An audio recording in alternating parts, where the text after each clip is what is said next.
Social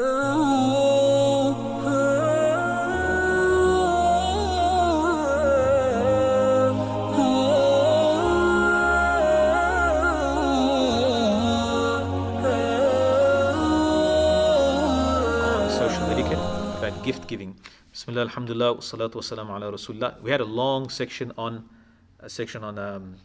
what do you call it? Hosting guests and the etiquettes of guests. So this is only like about a page, not even a page, half a page.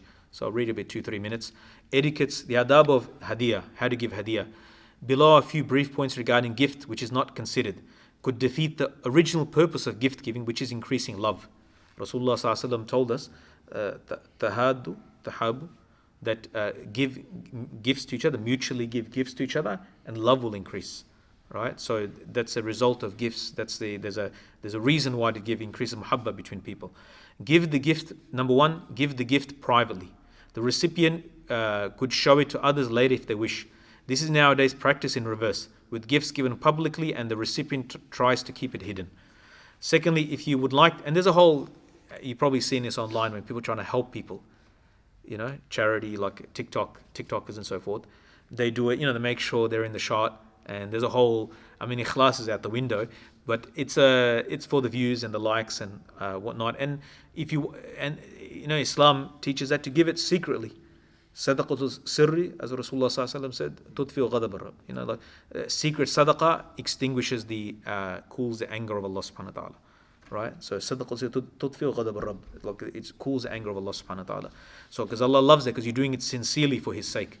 Right? So Islam teaches us to hide our goodies. Sometimes for certain things, when people are not giving sadaqah, to do it openly, to set an example, right? That's about charity. But similar also in gift giving, like why we're doing it on a public stage, do it privately if we really mean it. If you would like to, like one of a friend of mine, some of you might know him, he's a sheikh in Melbourne, and he brought me a mobile phone. He saw my mobile phone. I had this what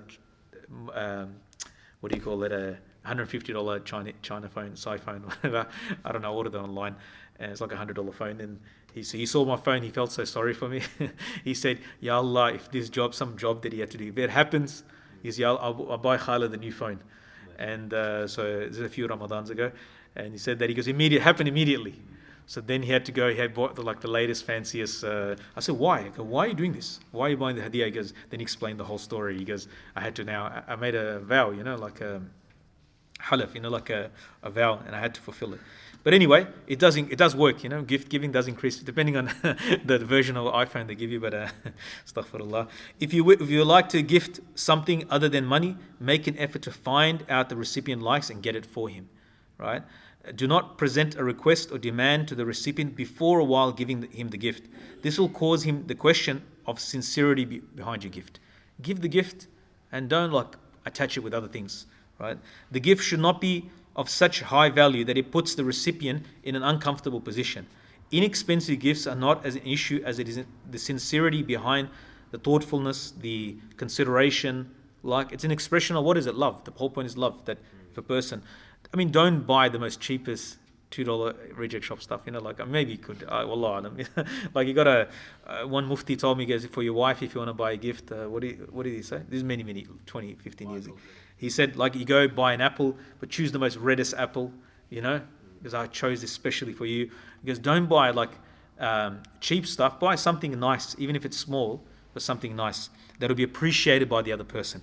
There is a possibility of the gift being returned if it is too expensive. You feel such a huge burden. And some people, they want to reciprocate. Now they've got this huge, whatever I'm going to give back is going to be so small, right? That it's not even worthwhile, so I'm not going to accept it from the word get-go. If the recipient returns the gift, do not pressure him to accept it. Find out the reason for the refusal for future consideration when offering him gifts.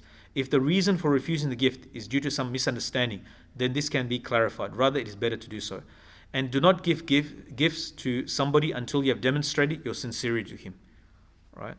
Do not send gifts via rail freight, as this can cause inconvenience to the recipient. Maybe this is do not send gifts through means which would inconvenience the recipient, such as having to collect it from a collection depot. So don't give a job. Now you're given, somewhat, I don't know. I hate going to Australia Post. I hate receiving those cards go pick it up from the post office. Now I've got another chore to add to my list, and I've got to line up in that queue. You don't make a job for the person. If you're going to do a gift, make it as convenient as possible and easy directly. Give them directly. These in the old days, if you go to the rail, something is sent, then that person has to go collect it, and it's a whole process. Right, so these are some of the etiquettes. I mean, at the end of the day, again, reiterating, the whole point of social etiquette is to be considerate of the other. If we consider the other, all these things will come naturally. But if we're just talking about it that I want to give by hook or crook, no matter what, and because I want to do it, and not considering the other person, even the section on the previous section about being a guest or being a host, all of it's about being considerate of the other person. It's more about thinking about the others, their comfort and their well-being and how they feel. And if that is there, that feeling, sentiment is there, then all these things will flow, inshallah, or will follow, inshallah. May Allah subhanahu wa ta'ala give us understanding and tawfiq to practice what we're saying here. And may Allah give us tawfiq to give gifts to each other.